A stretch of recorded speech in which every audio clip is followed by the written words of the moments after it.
So hello बच्चों, कैसे हैं आप सब। आई होप आप लोग बिल्कुल बढ़िया होंगे, बिल्कुल मजे में होंगे। तो भाई लोग, क्या हाल है आप लोगों के।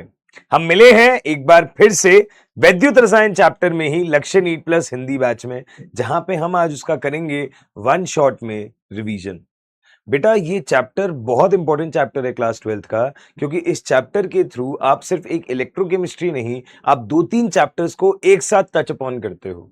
यहां पे इलेक्ट्रोकेमिस्ट्री तो आप प्रिपेयर कर ही रहे हो, साथ ही साथ आपका रिडॉक्स भी पढ़ते हैं, आपका थर्मोडायनेमिक्स भी काम आता है और आपका इक्विलिब्रियम भी काम आता है।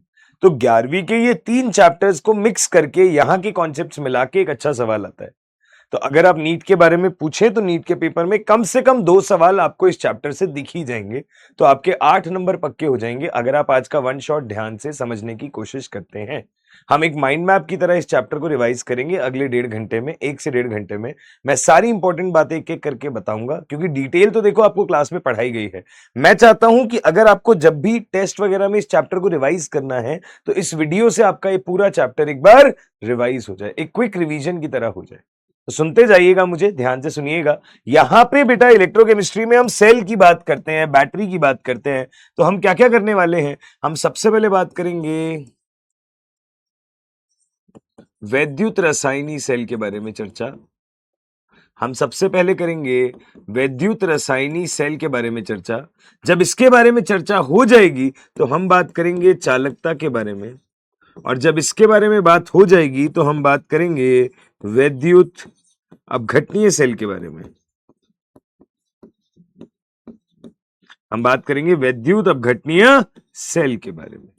ध्यान दीजिएगा, ये बातें हम कुछ करने वाले हैं, और इसके बाद में एक चर्चा आएगी बैटरीज के बारे में। तो वो तो मैं आपको एनसीईआरटी पढ़ने के लिए ही कहूंगा, क्योंकि उसमें सिर्फ एनसीईआरटी ही पढ़नी होती है, कोई कॉन्सेप्ट खास है नहीं। ध्यान से एक एक करके सुनिएगा। अगर मैं पहले सबसे पहले यहां पे वैद्युत रासायनिक सेल के बारे में चर्चा करता हूं,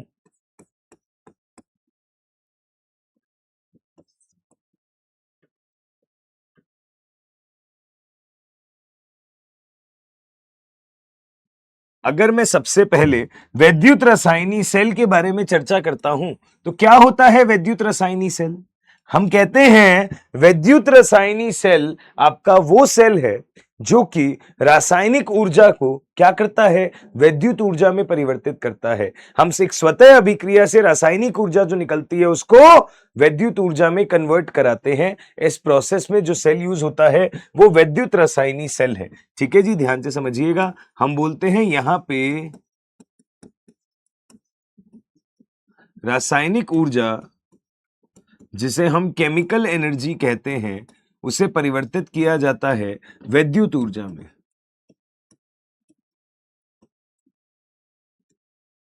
जिसे कहते हैं इलेक्ट्रिकल एनर्जी। तो हम एक स्वतः अभिक्रिया से हम लोग कन्वर्ट करते हैं उसको वैद्युत ऊर्जा में, केमिकल एनर्जी को कन्वर्ट करते हैं इलेक्ट्रिकल एनर्जी के अंदर। तो जो सेल ये करता है उसे वैद्युत रासायनिक सेल कहते हैं, इलेक्ट्रोकेमिकल सेल कहते हैं। अब ये सेल बनाने के लिए आपका एनोड यूज होता है, आपका कैथोड यूज होता है। तो हम बोलते हैं यहां पे 2 इलेक्ट्रोड यूज होते हैं, एनोड और कैथोड। तो आप गौर से देखना, अगर हम बात करें एनोड की, तो एनोड जो होता है, पहली बात तो वहां होता है ऑक्सीकरण, हमेशा ध्यान रखिएगा, एनोड पर होता है ऑक्सीकरण। और दूसरी बात एनोड जो है वो एक ऋणात्मक टर्मिनल होता है। इसी तरह अगर हम बात करें कैथोड के बारे में, तो कैथोड पर बेटा होता है अपचयन, कैथोड पर होता है अपचयन, और कैथोड आपका एक धनात्मक टर्मिनल है। कैथोड आपका एक बेटा धनात्मक टर्मिनल है। ठीक है जी। तो बेटा ये जो एनोड पे ऑक्सीकरण और कैथोड पे अपचयन है, ये तो एक यूनिवर्सल बात है कि हमेशा ही होगा। पर हां, एनोड का ऋणात्मक और कैथोड का धनात्मक होना वैद्युत रासायनिक सेल में होता है, जबकि जब आप वैद्युत अपघटनीय सेल पढ़ते हैं तो उल्टा हो जाता है। ठीक है। अगर मैं वैद्युत रासायनिक सेल की बात करता हूं, तो इस सेल को बनाने में 3 चीजें लगती हैं। इस सेल को बनाने में 3 चीजें लगती हैं। एक होता है एनोड कंपार्टमेंट, एक होता है कैथोड कंपार्टमेंट, और एक होता है आपका लवण सेतु। एक होता है आपका लवण सेतु। इन 3 चीजों से मिलके आपका पूरा वैद्युत रासायनिक सेल बनता है। अगर मैं आपको दिखाऊं कैसा बनता है, तो हम एक एग्जांपल ले लेते हैं। एक एग्जाम्पल के थ्रू समझते हैं। तो बेटा जी यहां पे क्या होता है, हम ना दो अलग अलग बीकर लेंगे, ठीक है जी, दो अलग अलग बीकर लेंगे, उसमें एक धातु का जलीय विलयन होगा। जैसे सपोज करिए पहला बीकर है, इसमें एक धातु का जलीय विलयन है, ठीक है जी। इसी तरह धात्विक लवण का जलीय विलयन है, यहां भी एक धात्विक लवण का जलीय विलयन है। जैसे अगर मैं एग्जांपल के लिए बोलूं तो लेट्स से मैंने यहां पे बोला कि यहां ZnSO4 है एक्वस, और इसी तरह यहां पे मैंने बोला कि यहां पे CuSO4 है एक्वस, ठीक है। यहां ZnSO4 एक्वस है, वहां CuSO4 एक्वस है। इन दोनों के अंदर हमने क्या डाला, हमने जिस धातु के लवण का जलीय विलयन लिया है उसी धातु की ठोस रॉड को हमने यहां पे डाला, उसी धातु की ठोस रॉड को हमने यहां पे डाला। जैसे हमने धातु की ठोस रॉड को यहां पे डाला तो सपोज करिए ZnSO4 एक्वस था, तो इसमें मैंने जिंक रॉड को डुबाया, और ये CuSO4 एक्वस था, इसमें मैंने कॉपर रॉड को डुबाया।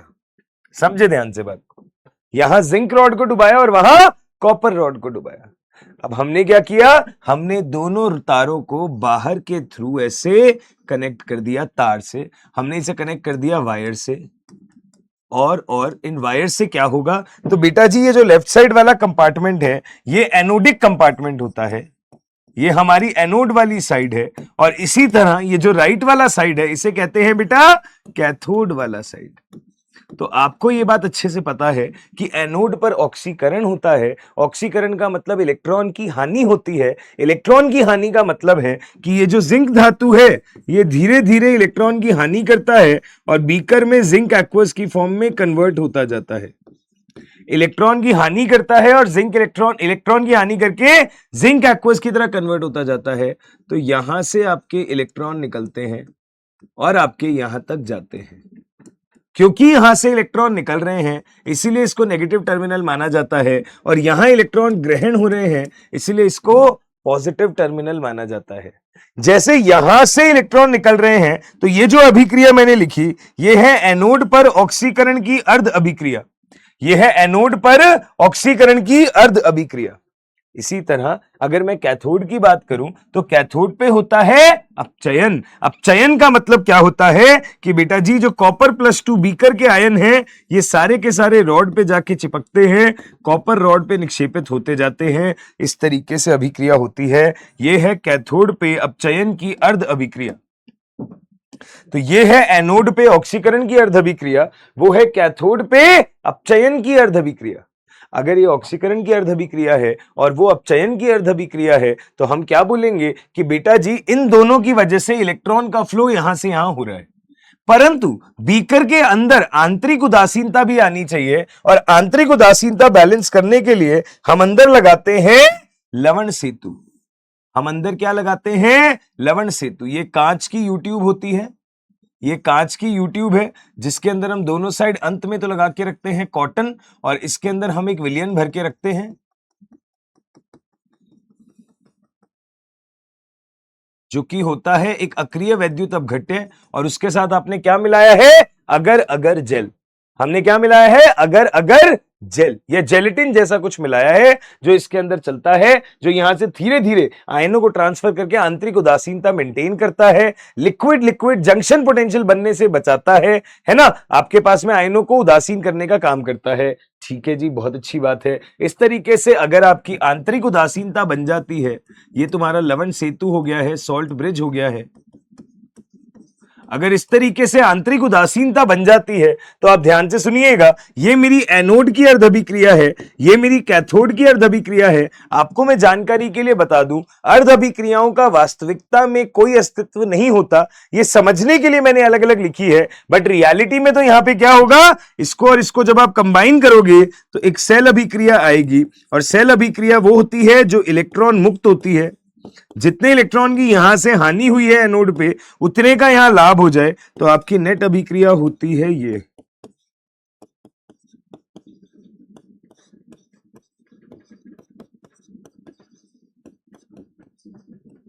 आपकी नेट अभिक्रिया होती है ये। आपके कितने इलेक्ट्रॉन का चेंज आ रहा है, 2 इलेक्ट्रॉन का। आपके कितने इलेक्ट्रॉन का चेंज आ रहा है, 2 इलेक्ट्रॉन का। देखिए ध्यान से, देखिए ध्यान से, ये आपकी नेट सेल अभिक्रिया हो गई।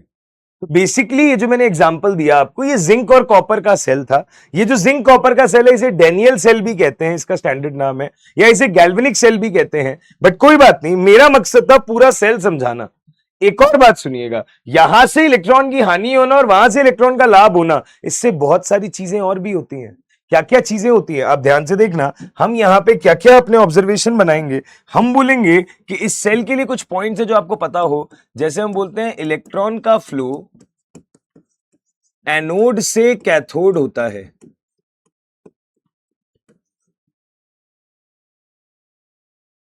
इलेक्ट्रॉन का जो फ्लो है वो एनोड से कैथोड होता है, पहली बात। सेकंड बात, अगर आप धारा की बात करें, करंट की बात करें, सर्किट में करंट बहेगा, तो बेटा करंट का फ्लो इलेक्ट्रॉन की जो आपकी डायरेक्शन होती है उससे उल्टा होता है, तो धारा का फ्लो हो गया कैथोड से एनोड तक। ठीक है, धारा का फ्लो हो गया कैथोड से एनोड तक। इलेक्ट्रॉन का फ्लो होता है एनोड से कैथोड तक, धारा का फ्लो होता है कैथोड से एनोड तक। बढ़िया बात है। अच्छा जी, बहुत बढ़िया। अगली बात, आप एक चीज देखिएगा, एनोड पे जो जिंक की रॉड है, धीरे धीरे ये विलियन में मिक्स होती जाएगी, तो एनोड की जो रॉड है वो समय के साथ पतली पतली पतली होती जाएगी। तो हम बोलते हैं जिंक रॉड जो है उसकी थिकनेस समय के साथ घटेगी। ठीक है, और जो कॉपर रॉड है आपकी, उसकी थिकनेस, उसकी मोटाई समय के साथ बढ़ेगी, क्योंकि बीकर में से कॉपर आयन जाके रॉड पे आकर्षित होते जाएंगे, है ना। बीकर में से कॉपर आयन जाके रॉड पे आकर्षित होते जाएंगे। बहुत अच्छी बात है, ये बात भी समझ में आती है, ये बात भी समझ में आती है, और ये बात भी समझ में आती है। अगर ये बात भी समझ में आती है तो नेट कोई एनर्जी का चेंज नहीं होता, कोई एंथैल्पी का चेंज नहीं होता, तो डेल्टा एच हमेशा जीरो रहता है। अगर इतनी बातें क्लियर है तो अब आप एक बात और सुनिएगा। हम ये बोलते हैं कि जिंक का ऑक्सीकरण हो रहा है, तो जिंक के ऑक्सीकरण होने पे यहां पे एक ऑक्सीकरण विभव डेवलप होगा, और अगर आप मानक स्थिति की बात करेंगे तो उसे कहेंगे ई नॉट जेड एन से जेड एन प्लस टू, जिसे हम एसओपी ऑफ जिंक भी कह सकते हैं।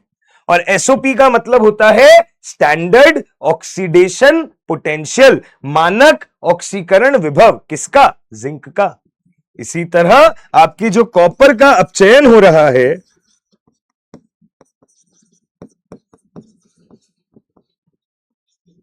तो हम यहां बोलेंगे कि ये हो गया ई नॉट Cu प्लस टू से Cu, ये अपचयन हो रहा है, तो इसे कहते हैं SRP of copper, standard reduction potential of copper, मानक अपचयन विभव, किसका? कॉपर का। अगर इसे मानक अपचयन विभव कहते हैं और ऊपर वाले को मानक ऑक्सीकरण विभव कहते हैं, तो आप ध्यान से देखिएगा, आपकी जो नेट सेल रिएक्शन है, हमने बोला ये नेट सेल रिएक्शन है,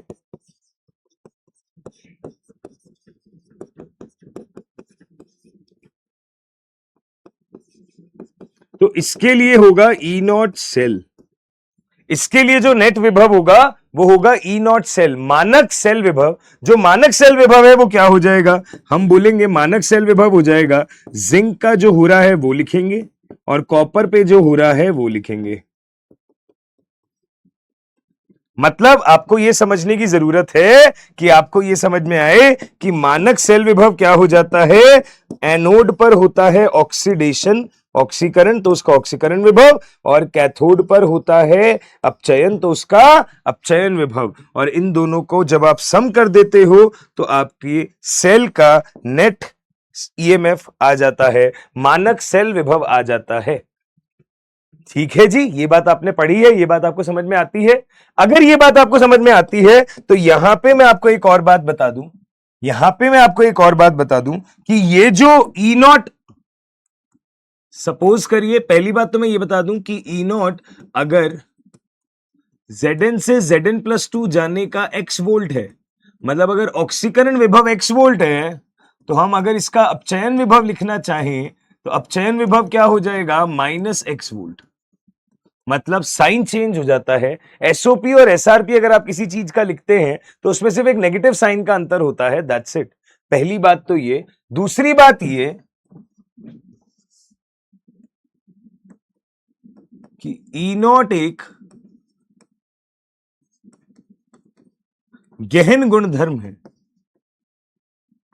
मतलब ई नॉट का मान स्टोइक्योमेट्री चेंज होने पे, नंबर ऑफ इलेक्ट्रॉन चेंज होने पे चेंज नहीं होता। इस बात का एग्जाम्पल क्या है? इस बात का एग्जाम्पल ये है कि सपोज करो Zn सॉलिड से Zn प्लस टू इलेक्ट्रॉन है और इस दौरान अगर ई नॉट का मान x वोल्ट है,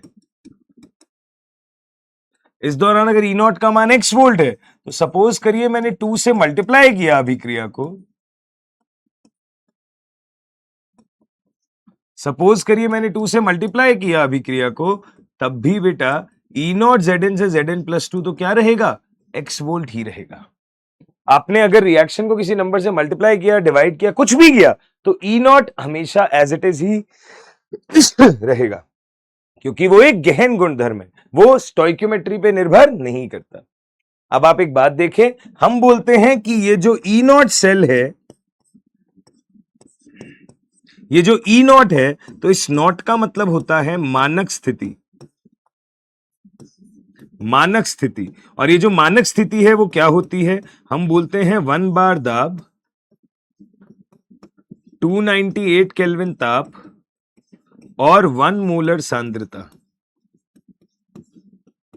है ना जी। विलियन की सांद्रता हो जाए 1 मोलर, ताप हो जाए 298 केल्विन और दाब हो जाए 1 बार, ये आपका क्या होता है? मानक स्थिति होता है। ये आपकी क्या होती है? मानक स्थिति होती है।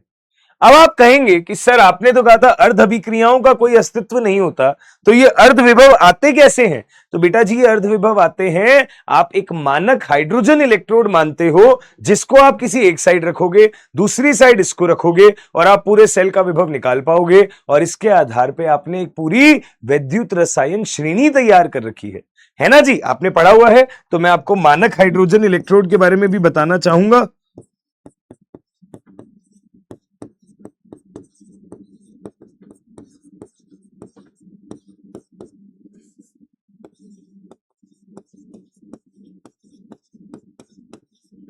जिसे इंग्लिश में कहते हैं स्टैंडर्ड हाइड्रोजन इलेक्ट्रोड, हम लोग शॉर्ट में कहते हैं SHE।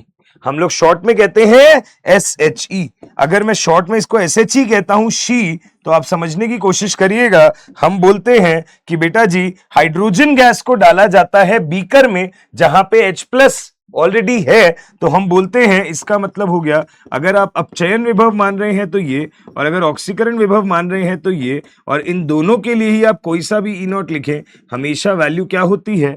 0 वोल्ट। चाहे आप इसका ऑक्सीकरण विभव लिखें, चाहे आप इसका अपचयन विभव लिखें, मानक हाइड्रोजन इलेक्ट्रोड के लिए ई नॉट का मान 0 वोल्ट होता है, चाहे ऑक्सीकरण हो चाहे अपचयन। सही बात है। अगर ये सारी बातें समझ में आती है तो बात सही है, ठीक है। अगर ये सारी चीजें क्लियर है, इसके आधार पे वैद्युत रसायन श्रेणी बनती है, वो ठीक है। पर हमें थोड़ी सी बात करनी चाहिए SRP और SOP के बारे में। हम ये कह देते हैं, ध्यान से देखिएगा, कि जिस अर्ध इलेक्ट्रोड का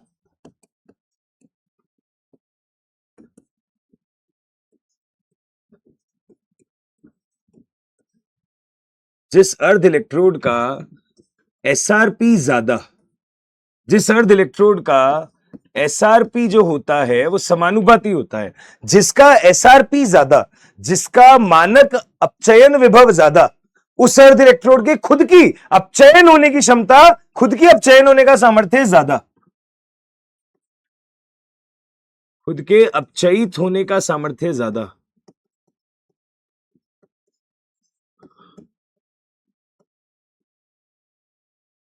और जिसका खुद का अपचयित होने का सामर्थ्य ज्यादा, वो सामने वाले को क्या करेगा? ऑक्सीकृत करेगा, यानी कि उसकी ऑक्सीकरण क्षमता ज्यादा होगी, उसकी ऑक्सीकरण क्षमता ज्यादा होगी। समझे ध्यान से बात को। और अगर उसकी ऑक्सीकरण क्षमता सामने वाले को ऑक्सीकरण क्षमता करने की ज्यादा होगी, तो हम खुद का अपचयित होने का सामर्थ्य ज्यादा, सामने वाले के ऑक्सीकरण करने की क्षमता ज्यादा, यानी कि बेहतर ऑक्सीकारक होगा, है ना। और हम बोलेंगे खुद के अपचयित होने का सामर्थ्य ज्यादा, तो हम बोलेंगे ये अभिक्रिया कहां पे होगी बेटा? कैथोड पे।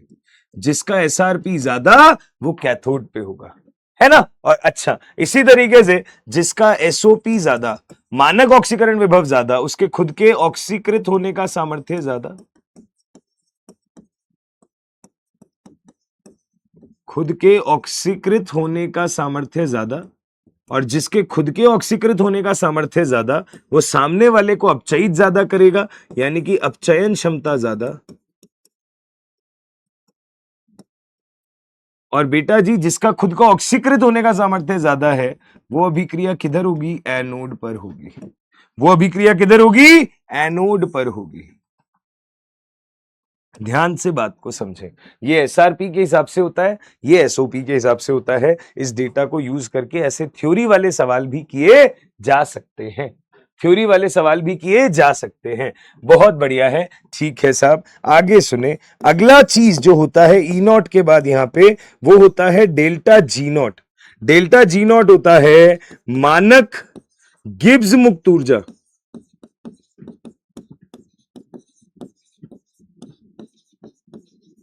डेल्टा जी नॉट होता है मानक गिब्स मुक्त ऊर्जा।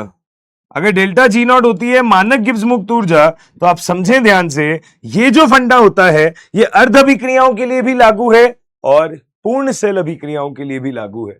हम कहते हैं कि अगर कभी कभी दो अर्ध अभिक्रियाओं को जोड़ के तीसरी भी अर्ध अभिक्रिया बन रही हो, तो उस स्थिति में आप डेल्टा जी नॉट का फंडा यूज करते हैं। उस स्थिति में आप डेल्टा जी नॉट का फंडा यूज करते हैं। हम बोलते हैं कि भाई ऐसा है,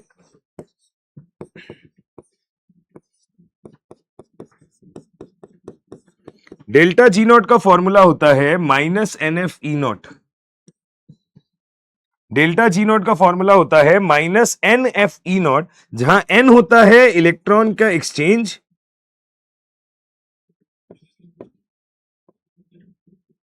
हम बोलेंगे हानि और लाभ होने वाले इलेक्ट्रॉन की संख्या,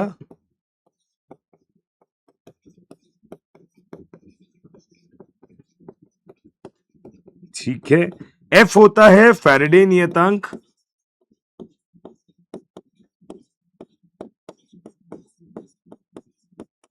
और ई नॉट होता है मानक सेल ईएमएफ।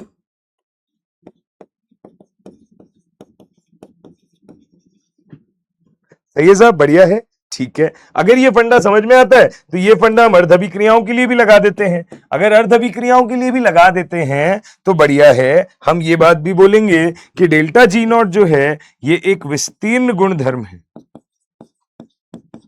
ये एक विस्तीर्ण गुणधर्म है, ठीक है ना जी, विस्तीर्ण गुणधर्म है। बहुत अच्छी बात है, बहुत बढ़िया बात है। एक बात और मेरी सुनिएगा, एक बात और मेरी सुनिएगा, हम ये भी कहते हैं कि जो हमने जिंक कॉपर का सेल लिया यहां पे अभी पिछले एग्जाम्पल में, बेटा उसे कहते हैं या तो डेनियल सेल या फिर बेटा इसे एक और नाम दिया जाता है गैल्वेनी सेल।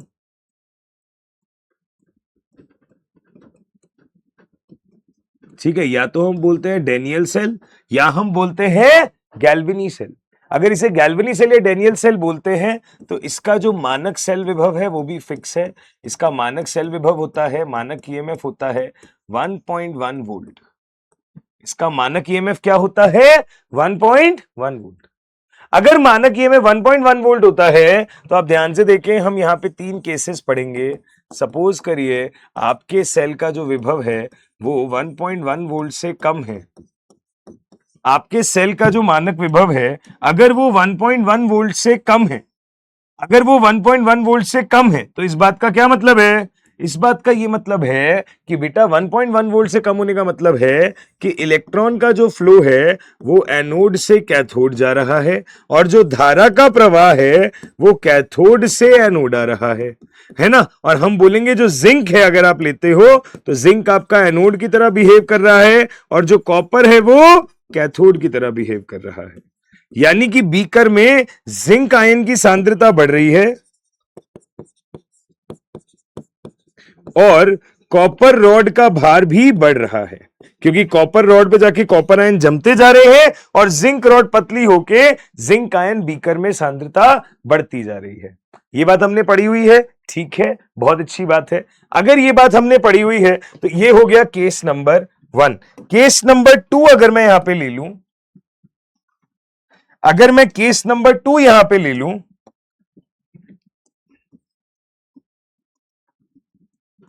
केस नंबर 2 मैंने लिया, सपोज करिए आपके सेल का जो मानक ईएमएफ है वो एग्जैक्ट 1.1 वोल्ट के बराबर आता है। सपोज वो एग्जैक्ट 1.1 वोल्ट के बराबर आता है। अगर ये एग्जैक्ट 1.1 वोल्ट के बराबर आता है तो इसका मतलब ये हो जाता है कि सेल में कोई धारा का प्रवाह नहीं होता इस समय पे। सेल बिल्कुल बंद हो जाएगा एग्जैक्ट अगर ये पहुंच गया तो। ईएमएफ है ये, इलेक्ट्रोमोटिव फोर्स, ठीक है। और अगर मैंने बोला केस नंबर 3,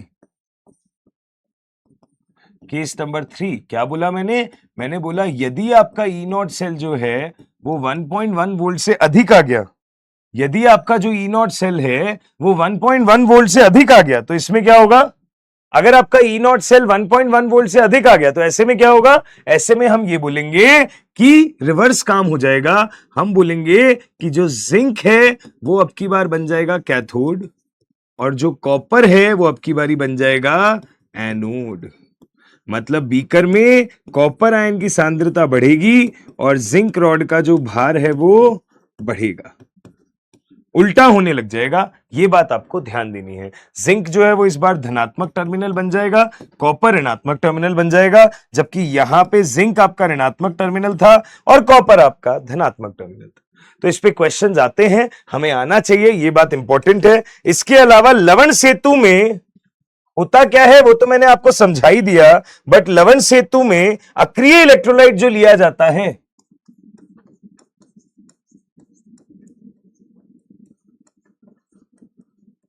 लवण सेतु में अक्रिय वैद्युत अपघट्य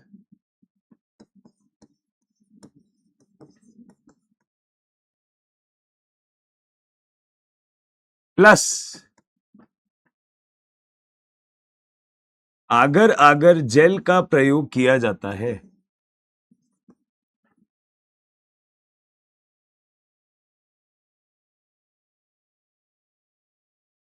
आगर आगर जेल का प्रयोग किया जाता है। हम बोलेंगे अक्रिय वैद्युत अपघट्य कौन सा?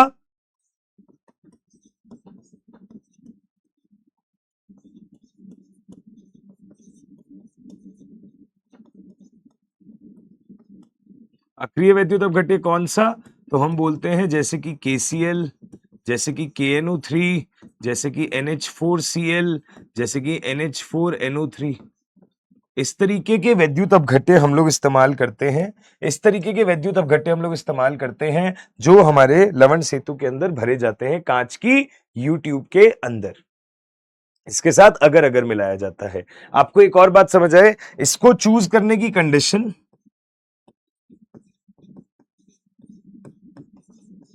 इसके लिए इस्तेमाल होने वाले कंडीशंस, क्या कंडीशंस होते हैं ध्यान से समझिएगा, क्या कंडीशंस होते हैं ध्यान से समझिएगा। हम ये बोलते हैं क्या कंडीशंस होते हैं ध्यान से समझिएगा।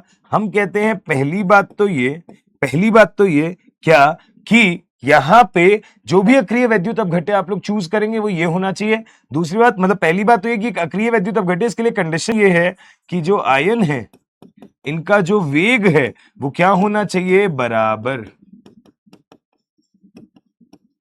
इन आयनों का वेग जो होता है वो क्या होता है? हमेशा बराबर।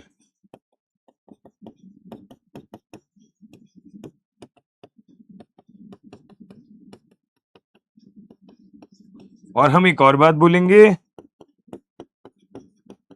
सेल की मुख्य अभिक्रिया के साथ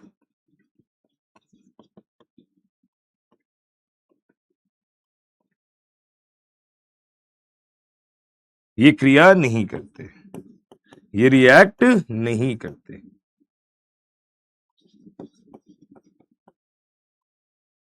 मुझे कोई भी सवाल बनने वाली चीज नहीं छोड़नी। मैं चाहता हूं इस सेशन के बाद आप जब सवाल करें तो आपसे क्वेश्चंस बने। ठीक है जी, बढ़िया बात है। अगर ये कंडीशन भी हमको समझ में आती है तो हमने जब अर्ध सेल और डेल्टा जी नॉट सब कुछ पढ़ लिया है तो इसके आधार पे एक समीकरण बनता है जिसे कहते हैं नर्स्ट समीकरण।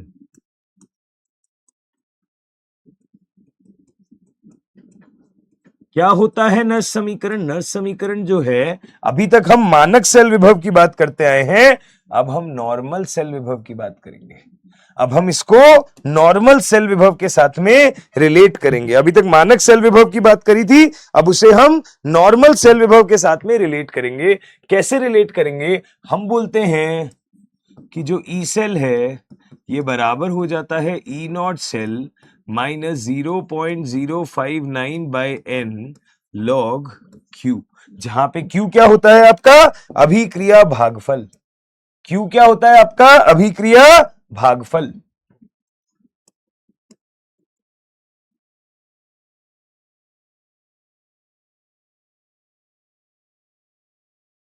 क्यू क्या होता है आपका? अभिक्रिया भागफल।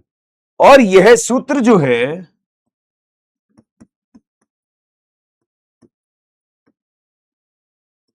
यह सूत्र अर्ध सेल या फुल सेल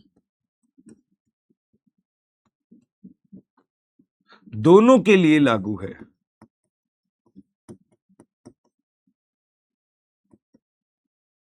यह सूत्र अर्ध सेल या फुल सेल दोनों के लिए लागू है।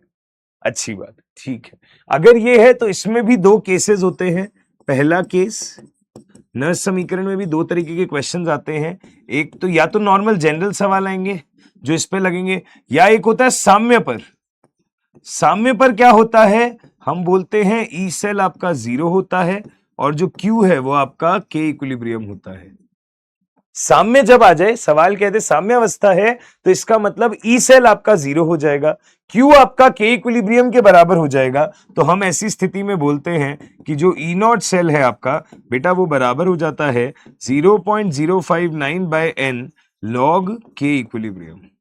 0.059 बाय एन लॉग के इक्विलिब्रियम। इसी तरह अगर मैंने केस 2 की बात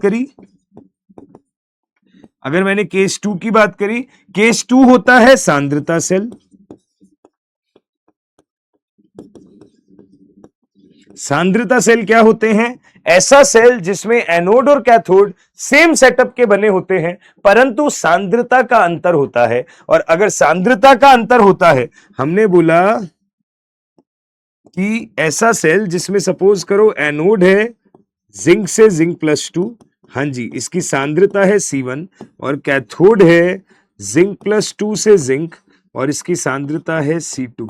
तो एनोड और कैथोड सेम टाइप के मेटल से बने हुए हैं, परंतु सांद्रता का अंतर है, तो इसके चलते आपका जो ई नॉट सेल है वो हो जाता है 0। ई नॉट सेल क्या हो जाता है? 0, क्योंकि जो ऑक्सीकरण विभव होगा उसी का नेगेटिव मल्टीपल रिडक्शन विभव होगा। तो ई नॉट सेल हो जाएगा 0। तो ऐसी स्थिति में हम बोलेंगे ई सेल जो है ये आपका बराबर हो जाएगा -0.059 by n log Q. -0.059 by n log Q. ये हो गया आपका सांद्रता सेल, ये हो गया आपका साम्य अवस्था। दो सिचुएशंस होती हैं, हमने दोनों सिचुएशंस के बारे में बात कर ली है तरीके से। अगर दोनों सिचुएशंस हमको क्लियर है, केस 1 भी केस 2 भी, तो आइए भैया नर्स इक्वेशन भी अगर डील हो गया है तो इसके बाद मुझे लगता है यहां पे कोई प्रोफाइल बचती नहीं है। आप वैद्युत रसायनी सेल के हर टाइप का सवाल कर ही सकते हैं। अगर हर टाइप का सवाल कर ही सकते हैं तो एक आखिरी चीज मेरी यहां पे सुनिएगा। हम बोलते हैं एक स्वतः सेल अभिक्रिया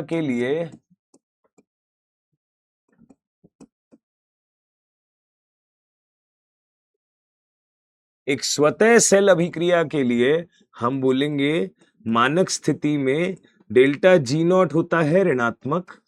अगर डेल्टा जी नॉट ऋणात्मक होगा इसका मतलब ई नॉट सेल को होना होगा धनात्मक। तो कभी कभी इस पे क्वेश्चन आता है कि भैया बताओ कौन सी सिचुएशन स्वतः सेल के लिए होगी? तो ये होगी कि डेल्टा जी नॉट नेगेटिव होना चाहिए, थर्मोडायनेमिक्स से पढ़ते हैं, और जो ई नॉट सेल है वो पॉजिटिव होना चाहिए। आपको ये बात समझ में आती है कि साम्य अवस्था पे जो अभिक्रिया भागफल है ये साम्य स्थिरांक बन जाता है। साम्य अवस्था पे जो अभिक्रिया भागफल है ये आपका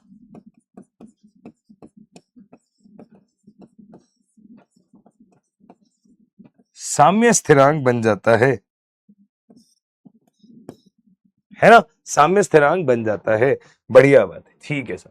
अगर यहां तक सारी बातें क्लियर है, तो इसके बाद में हम लोग चालू करते हैं बात चालक की। चालक क्या होता है? हम बोलते हैं चालक होता है, या चालक की जगह हम बोलते हैं चालकता। तो चालकता को इंग्लिश में कहते हैं कंडक्टेंस। अगर हम कंडक्टेंस की बात करें तो हमारे पास दो तरीके के चालकता के बारे में आप बात करते हो। एक होते हैं धात्विक चालक,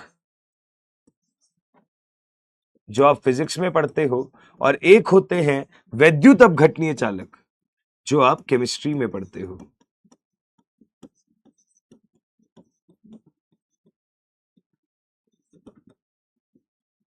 एक होते हैं धात्विक चालक और एक होते हैं वैद्युत अपघटनीय चालक। अगर आप धात्विक चालक और वैद्युत अपघटनीय चालक के बारे में बात करते हैं तो एक एक करके आइए इनको डिस्कस करें। हम बोलते हैं कि धात्विक चालक में जो चालकता होती है वो इलेक्ट्रॉन की वजह से होती है। चालकता जो है वो इलेक्ट्रॉन की वजह से है, जबकि यहां पे चालकता जो है वो आयनों की वजह से है। आयनों की वजह से है। यहां पे हम बोलते हैं, जो कि बहुत इंपॉर्टेंट सवाल है, कि तापमान अगर बढ़ता है तो बेटा प्रतिरोध भी बढ़ता है, और अगर प्रतिरोध बढ़ता है, आर का मतलब होता है प्रतिरोध, अगर प्रतिरोध बढ़ता है तो आप ये बात समझें कि चालकता घटती है। जबकि यहां पे हम कहते हैं तापमान बढ़ता है तो प्रतिरोध घटता है, क्योंकि चालकता बढ़ती है, आयनों का मूवमेंट बढ़ता है। ये टेम्परेचर वाला जो पॉइंट है ये बड़ा इंपॉर्टेंट है, आप ध्यान दीजिएगा, इस पे सवाल आने के पूरे पूरे चांसेस हैं। और आपको आपकी कट्टर नीट शीट जो मैंने लाइव डिस्कस करी होगी उसमें इस पे सवाल मिला भी है। तो ये पॉइंट इंपॉर्टेंट है जो अपने को ध्यान रखने की जरूरत है। अगर अपने को ये ध्यान रखने की जरूरत है तो हम यहां पे ये बात और बोलेंगे, हम यहां पे ये बात और बोलेंगे कि यहां पे हम बात करते हैं एक वायर की। अगर हम यहां पे एक बात करते हैं वायर की जिसकी लंबाई है L, जिसका क्षेत्रफल है A, तो यहां पे जो प्रतिरोध निकलता है वो होता है रो L बाई A, जहां पे रो होती है प्रतिरोधकता, L होती है वायर की लंबाई और A होता है उसका पृष्ठीय क्षेत्रफल। जबकि अगर मैं वैद्युत अपघटनीय चालक की बात करता हूं तो यहां पे हम बोलते हैं कि ये आपका एक बीकर है जिसमें आपका विलयन है, ये उसके बीच की दूरी है, इसे कहते हैं L, और ये जो आपका इलेक्ट्रोड है ये उसका कितना हिस्सा आपका जल में डूबा हुआ है उसे कहते हैं उसका एरिया। और तब जाके यहां पे आता है R is equal to rho L by a. तो रो एल बाई ए यहां भी है, रो एल बाई ए यहां भी है, बट यहां और यहां के रो एल बाई ए के जो मायने हैं वो अलग अलग हैं। यहां पे एल होता है इलेक्ट्रोड के बीच की दूरी और ए होता है इलेक्ट्रोड का डूबा हुआ हिस्से का क्षेत्रफल। डूबे हुए हिस्से का क्षेत्रफल, अगर डूबे हुए हिस्से का क्षेत्रफल है तो बेटा जी हम R equal to rho L by a, तो फिजिक्स जैसा फॉर्मूला दिखता है, हम यहां पे उसका दूसरा फॉर्म यूज करते हैं। आप ध्यान दीजिएगा, हम बोलते हैं R हो जाता है 1/G, जहां पे G होता है चालकत्व। ठीक है, अच्छा, और क्या हो जाता है, रो हो जाता है 1/कप्पा, जहां पे कप्पा होती है चालकता। समझिएगा ध्यान से, अगर मैं R equal to rho L by की जगह ये फॉर्मूला रखता हूं तो हम बोलेंगे फॉर्मूला आपका बन के आता है R is equal to rho L by a. आप प्लीज ध्यान से देखें, 1 by rho is equal to 1 by R into l by a. तो हम बोलते हैं 1 by rho is kappa, 1 by R is G and L by a is G star. तो आपका जो कप्पा है ये किसके बराबर होता है, G इंटू G स्टार। आपका कप्पा जो है वो किसके बराबर होता है, G इंटू G स्टार। आप यहां पे समझें बात को ध्यान से, G स्टार का मतलब होता है L बाय ए, इसे कहते हैं सेल नियतांक।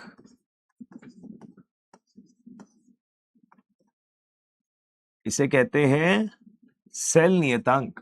हम बोलते हैं L की यूनिट सेंटीमीटर होती है, A की यूनिट सेंटीमीटर स्क्वायर होती है, G स्टार की यूनिट सेंटीमीटर इनवर्स होती है।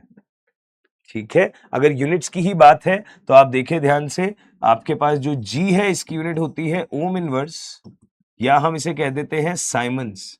ठीक है, जो आपका कप्पा होता है इसकी यूनिट हो जाती है साइमन सेंटीमीटर इनवर्स, या हम इसे कह देते हैं ओम इनवर्स सेंटीमीटर इनवर्स। समझें बात को ध्यान से। अगर आपको ये चीज समझ में आती है कप्पा वाली, तो इस पे क्वेश्चंस तो आते ही हैं, साथ ही साथ हम दो तरीके की चालकता और पढ़ने वाले हैं। एक होती है लैम्डा एम, जिसे कहते हैं मोलर चालकता। एक मोल इलेक्ट्रोलाइट, एक मोल वैद्युत अपघट्य की वजह से आने वाली जो चालकता होती है विलयन की, उसे लैम्डा एम कहते हैं। अब ध्यान से देखो, हम बोलते हैं लैम्डा एम बराबर होता है कप्पा इंटू 1000 अपॉन एम, और ये आंसर आता है Simon centimetre square mole inverse. ठीक है जी, इस पे क्वेश्चन आएगा तो हम इसे सॉल्व कर देंगे, इस पे क्वेश्चन आएगा तो हम इसे सॉल्व कर देंगे। ध्यान से देखें, लैम्डा एम हो गया Simon centimetre square mole inverse. इसी तरह हम बोलते हैं अगर एक नॉर्मल वैद्युत अपघट्य हो, जैसे कहते हैं लैम्डा ई क्यू, इसे कहते हैं तुल्यांकी चालकता।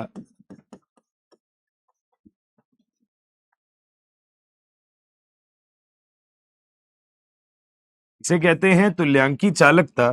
तो हम बोलते हैं कि लैम्डा ई क्यू का फॉर्मूला क्या होता है, लैम्डा ई क्यू हो जाता है kappa into 1000 divided by n.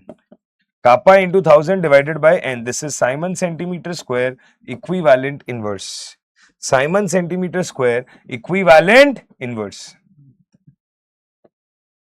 Kappa into 1000 upon m. तो this is the मोलरता, m हो जाती है आपकी मोलरता, और बेटा n हो जाती है आपकी नॉर्मलता। n क्या हो जाती है आपकी नॉर्मलता, m क्या हो जाती है आपकी मोलरता। अगर ये चीज समझ में आती है तो इस पे क्वेश्चंस आते हैं। अगर इस पे क्वेश्चंस आते हैं तो इसके बाद हम बातचीत करते हैं किस चीज की, तनुकरण का प्रभाव।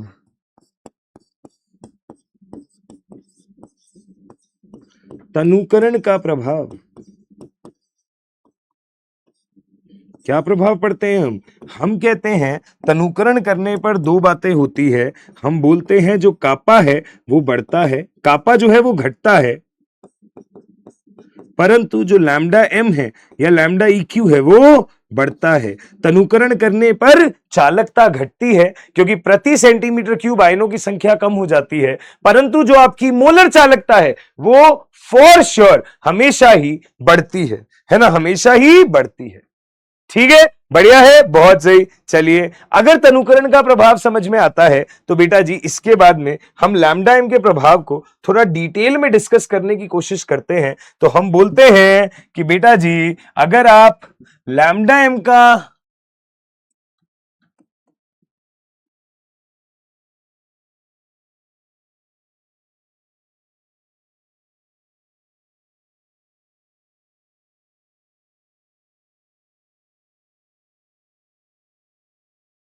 तनुकरण से प्रभाव देखना चाहते हैं तो आप एक बात समझिए कि अगर मैंने तनुकरण किया है, अगर मैंने तनुकरण किया है तो तनुकरण का मतलब मैंने जल ऐड किया है, मतलब मैंने आयतन बढ़ाया है। अगर मैंने आयतन बढ़ाया है इसका मतलब मैंने मोलरता घटाई है। अगर मैंने मोलरता घटाई है तो हमारा लैम्डा एम जो है वो बढ़ेगा, क्योंकि लैम्डा एम जो है वो मोलरता के व्युत्क्रम होता है। यहां मैं मोलरता को सी से दिखा रहा हूं।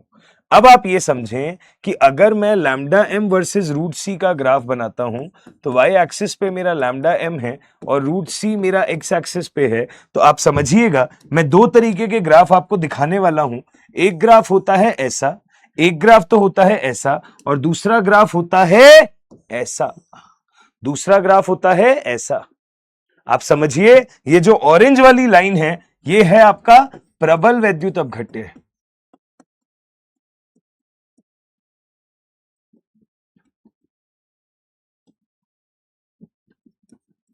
ये है आपका प्रबल वैद्युत अपघट्य, और ये जो व्हाइट वाली लाइन है ये है आपका दुर्बल वैद्युत अपघट्य।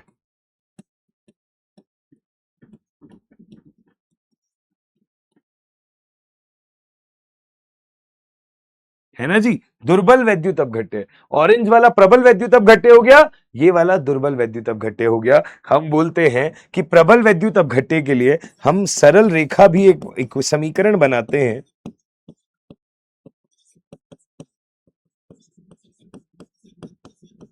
प्रबल वैद्युत अपघट्य पे हम एक सरल रेखा समीकरण बनाते हैं जो कि होता है कैसा, ऐसा। हम बोलते हैं लैम्डा एम बराबर minus a root c plus lambda m infinity. ध्यान से देखिएगा, ये आपकी एक सीधी सरल रेखा समीकरण है ना, जिसमें ये आपकी मोलर चालकता है, ये आपकी सांद्रता का वर्गमूल है, ये आपकी ढाल है जो कि विलायक की प्रकृति पर निर्भर करता है।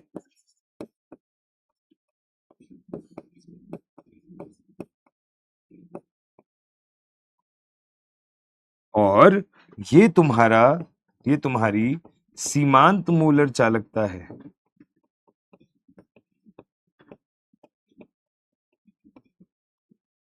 ये तुम्हारी सीमांत मोलर चालकता है। सीमांत मोलर चालकता का मतलब क्या होता है?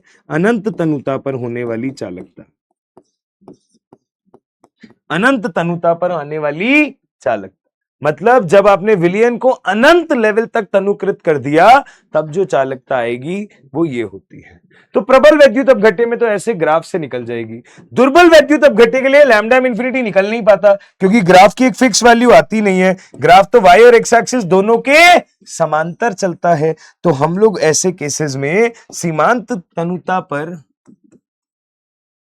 या सीमांत मोलर चालकता निकालने के लिए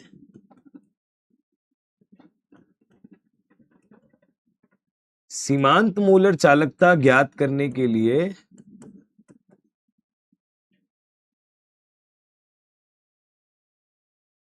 सीमांत मोलर चालकता ज्ञात करने के लिए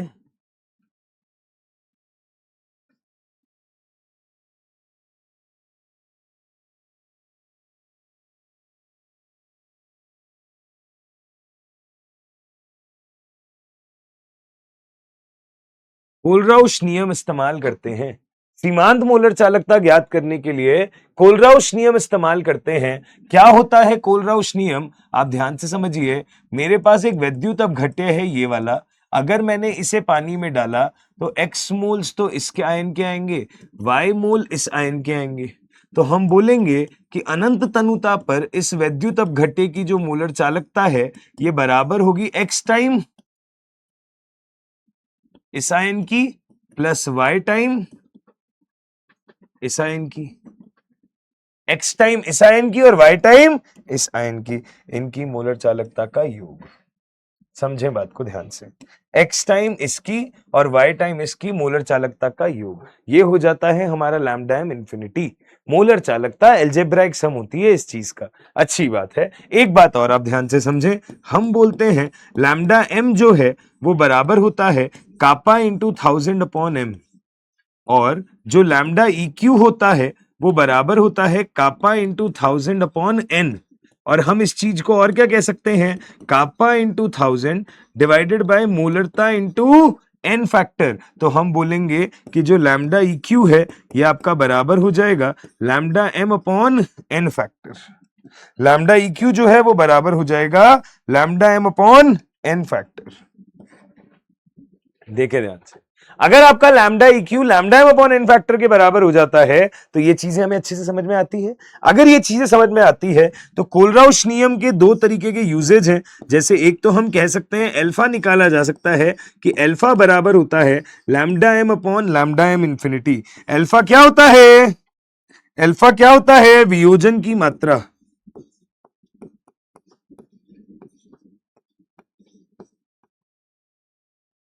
अल्फा क्या होती है? वियोजन की मात्रा।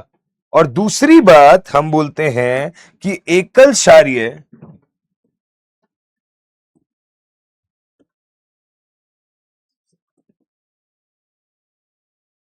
एकल क्षारीय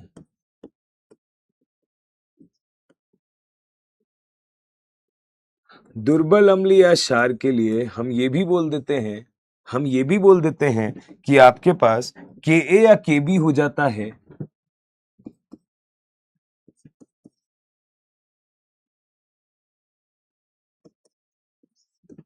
C alpha square upon 1 minus alpha.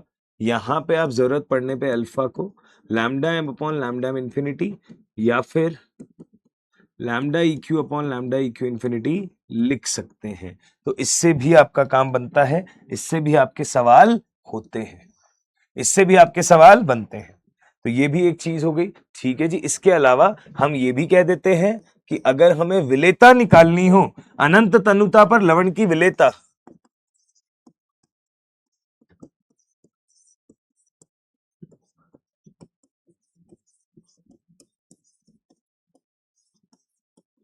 अगर मुझे अनंत तनुता पर लवण की विलेयता निकालनी हो तो हम क्या बोलेंगे, हम बोलेंगे लैम्डा एम अनंत जो है ये बराबर हो जाएगा कापा इंटू 1000 अपॉन मोलरता की जगह विलेयता, मोलरता की जगह विलेयता।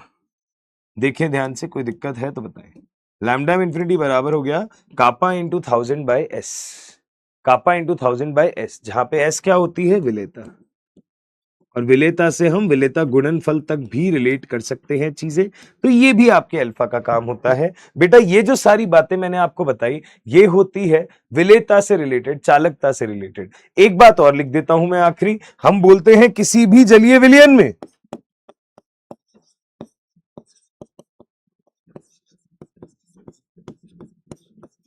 किसी जलीय विलयन के, किसी जलीय विलयन में मौजूद आयनों में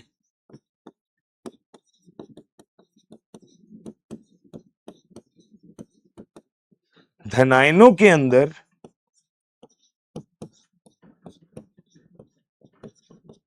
H प्लस की चालकता एवं ऋणायनों के अंदर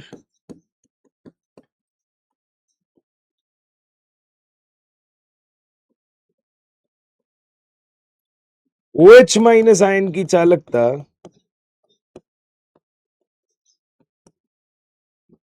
सर्वाधिक होती है।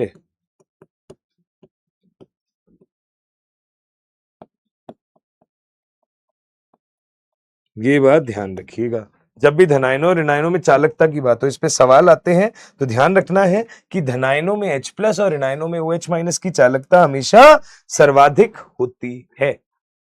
बढ़िया बात है, अगर ये चीज भी क्लियर है तो बेटा इसी के साथ चालकता का पॉइंट हमारा क्लियर होता है।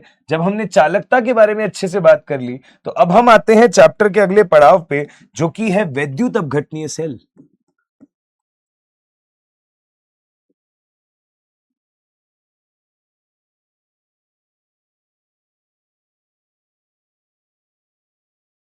इसे इंग्लिश में कहते हैं इलेक्ट्रोलिटिक सेल।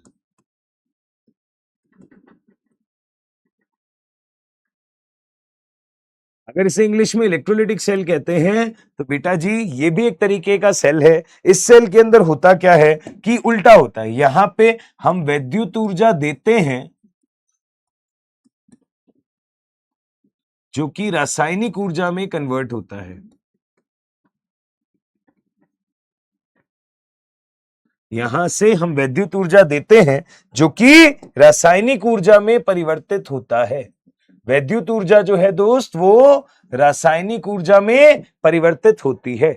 ठीक है, वैद्युत अपघटनीय सेल है ये। जब वैद्युत रासायनिक सेल था उसमें रासायनिक ऊर्जा वैद्युत में कन्वर्ट हो रही थी, यहां वैद्युत ऊर्जा रासायनिक ऊर्जा में कन्वर्ट होती है। अगर यहां है तो ये ऑब्वियसली अस्वतः अभिक्रिया होती है क्योंकि हम खुद से बाहर से ऊर्जा देके अभिक्रिया करवा रहे हैं। अगर यहां पे मैं आपको सेटअप बताऊं तो सेटअप कुछ ऐसा होता है कि दो बीकर जैसा कुछ नहीं होता, एक ही बीकर है जिसमें एक वैद्युत अपघट्य डला हुआ है, उसमें आपका कैथोड है और एनोड आपके डले हुए हैं।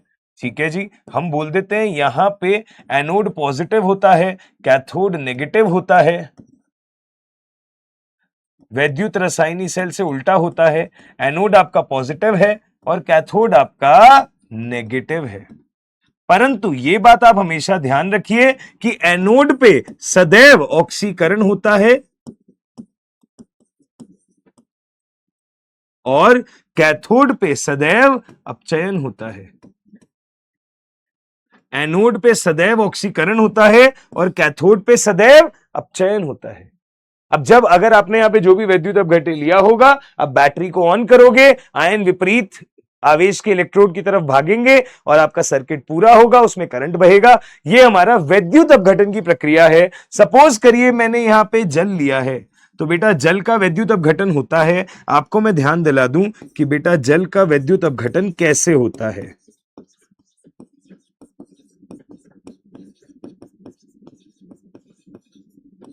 जल का वैद्युत अपघटन कैसे होता है, तो हमें जल की अभिक्रिया पता होनी चाहिए। हम बोलते हैं एनोड पे क्या होता है, ऑक्सीकरण। तो हम बोलते हैं जो जल है वो ऑक्सीकृत होके आपका कन्वर्ट होता है ऑक्सीजन गैस में, साथ में H+ निकलता है और 4 इलेक्ट्रॉन की हानि होती है। इसी तरह अगर आप कैथोड की बात करते हैं तो हम बोलते हैं कि जो H2O है वो इलेक्ट्रॉन का लाभ करता है, ये कन्वर्ट होता है H2 गैस में और साथ में OH- की फॉर्म में। प्लीज ध्यान से समझिए। इस तरीके से ये हमारी जल की वैद्युत अपघटन की अभिक्रिया है। अगर आप दोनों को जोड़ देते हैं, अगर आप दोनों को जोड़ देते हैं तो नीचे वाली को 2 से मल्टीप्लाई करेंगे तो 4 से 4 इलेक्ट्रॉन जाएंगे, यहां 4 और 2 6 H2O बनेंगे और यहां पे 4 H2O बनेंगे जो आपस में कैंसिल होके नेट अभिक्रिया आपको ये देंगे।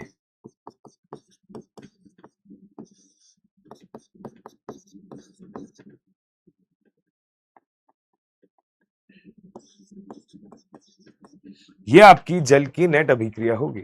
आप बोलेंगे एनोड पर ऑक्सीजन गैस उत्सर्जित होती है जल के वैद्युत अपघटन पे, कैथोड पर हाइड्रोजन गैस उत्सर्जित होती है जल के वैद्युत अपघटन पे। ठीक है, जब हमें वैद्युत अपघटन समझ में आता है जल का, तो बेटा जी वैद्युत अपघटन का विश्लेषण करने के लिए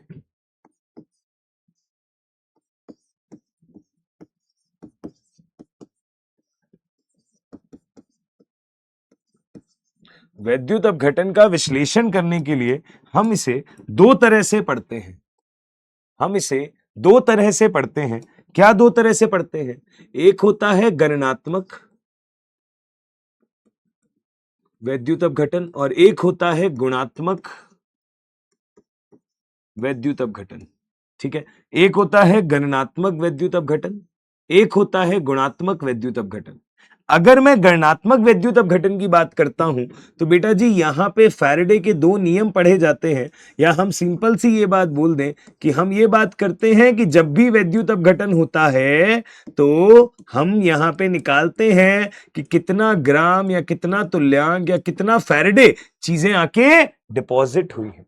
तो फैराडे का नियम सिंपल होता है, हम बोलते हैं W बराबर ZIT, जहां पे जब आप Z को लिखते हैं खोल के तो वो बनता है E/96500। तो हमारा कितना ग्राम कैथोड या एनोड पे निक्षेपित हो रहा है वो W निकाला जा सकता है। इसी से एक और फॉर्मूला बनता है, आप ध्यान से देखिएगा। अगर मैंने W/E किया दिया गया भार अपॉन तुल्यांकी भार, तो ये होती है तुल्यांकों की संख्या, ये बराबर होता है IT अपॉन 96500। I है धारा, T है समय, तो हम इसे लिख सकते हैं आवेश अपॉन 96500, या इसे हम कह देते हैं फैराडे की संख्या।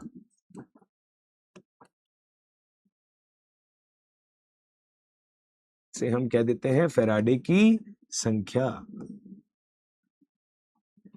देखिए ध्यान से, तो इस फॉर्मूले की हेल्प से हम क्वेश्चंस को कर सकते हैं। दूसरी चीज होती है गुणात्मक वैद्युत अपघटन। अगर मैं गुणात्मक वैद्युत अपघटन की बात कर रहा हूं तो गुणात्मक वैद्युत अपघटन में हम बात करते हैं, जैसे कि आपने जल का वैद्युत अपघटन करा, या हम देखते हैं कि वैद्युत अपघटन करवाने पर कैथोड और एनोड पर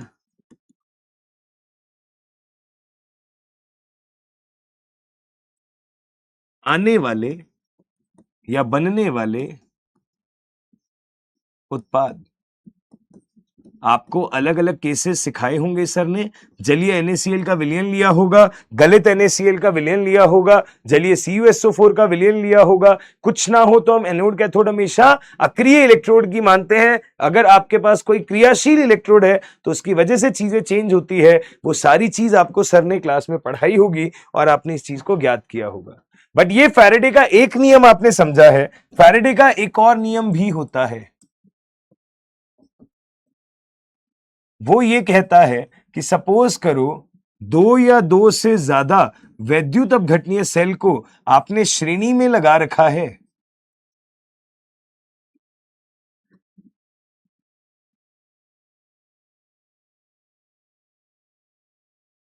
कुछ इस प्रकार लगा रखा है कि उनसे सेम धारा का प्रवाह हो रहा है। समझो ध्यान से, तो हम बोलेंगे अगर यहां पे कोई धातु है X, यहां पे कोई धातु है Y, यहां पे कोई धातु है Z, तो हम बोलेंगे तुल्यांकों की संख्या जो है वो क्या हो जाएगी, समान हो जाएगी, क्योंकि आपने समान धारा को सेम समय के लिए बहाया है। तो IT अपॉन 96500 ये चीज कांस्टेंट, तो ये चीज कांस्टेंट, तो हम लोग तुल्यांकों को सिंपल बराबर कर देते हैं और क्वेश्चन सॉल्व कर लेते हैं। ठीक है, बढ़िया है। एन फैक्टर का बहुत बड़ा रोल है, वो आना चाहिए। यहाँ पे अलग अलग तरीके के उत्पाद पता लगाने आने चाहिए। गलित NaCl का स्पेशल केस है जहां पे एनोड पे ऑक्सीजन की जगह क्लोरीन निकलती है, उसका भी रीजन समझाया जाता है। गलित NaCl में सोडियम और क्लोरीन ही निकलेंगे कैथोड और एनोड और कैथोड पर। इसके अलावा आप पढ़ते हो बैटरीज, ईंधन सेल, ठीक है, संक्षारण,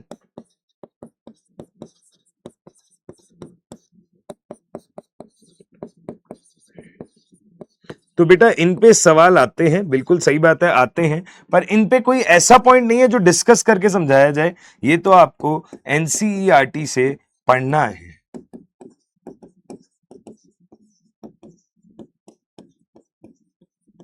ठीक है जी, तो बस यही था आपका वैद्युत रसायन। मैंने एक लिमिटेड टाइम के अंदर चीजों को कंबाइन करके समझाने की पूरी कोशिश करी है।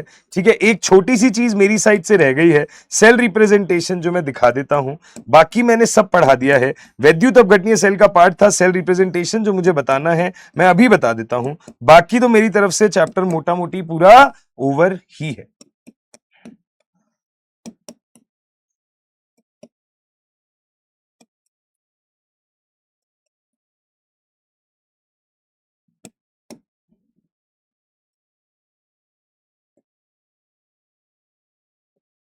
ठीक है जी, बहुत अच्छी बात है। एक सेल रिप्रेजेंटेशन और समझिए, क्योंकि अगर आपको उसको गैल्वेनिक सेल का कोई सवाल देना होगा तो ऑब्वियसली वो पूरा डायग्राम बना के तो नहीं देना चाहेगा। अगर वो नहीं देना चाहेगा तो आपको समझ में आए कि वो पूरी रिएक्शन ना लिख के ऐसा भी कर सकता है कि लेफ्ट साइड एनोड, बीच में लवण सेतु दिखा देता है डबल लाइन से, और ये है कैथोड। जैसे अगर मैंने एक एग्जांपल लिया डेनियल सेल का, मैंने बोला Zn सॉलिड है, Cu+2 एक्वस के साथ क्रिया करके Zn+2 एक्वस और Cu सॉलिड बनाता है। तो आप ध्यान से समझें बात को। हम बोलते हैं जिंक का ऑक्सीकरण हो रहा है एनोड पर और कॉपर का अपचयन हो रहा है कैथोड पर, तो हमने इस तरीके से चीजें लिख दी, और जो भी इनकी सांद्रता दी जाएगी वो हम नीचे लिख देंगे। तो ये हमारी डेनियल सेल की एक रिप्रेजेंटेशन है। ठीक है, ऐसे भी सवाल पूछे जाते हैं। लेफ्ट साइड में एनोड होता है, राइट साइड में कैथोड होता है, ये भी पता होना चाहिए। ये दिया हो तब भी आपको सेल समझ में आता है। ठीक है साहब, तो इसी के साथ में हमारा काम होता है समाप्त। चैप्टर का रिवीजन हमने किया। ठीक है जी, उम्मीद करता हूं इससे आपके सब सवाल बन जाएंगे, चैप्टर का एक क्विक रिवीजन हो पाएगा। फिर भी नोट्स अच्छे से पढ़ते रहिए, अपने जो मेन नोट्स हैं प्रैक्टिस करते रहिए, क्वेश्चंस लगाते रहिए। हम मिलते हैं अगले चैप्टर के डिस्कशन में, तब तक के लिए thank you so much, take care, bye bye.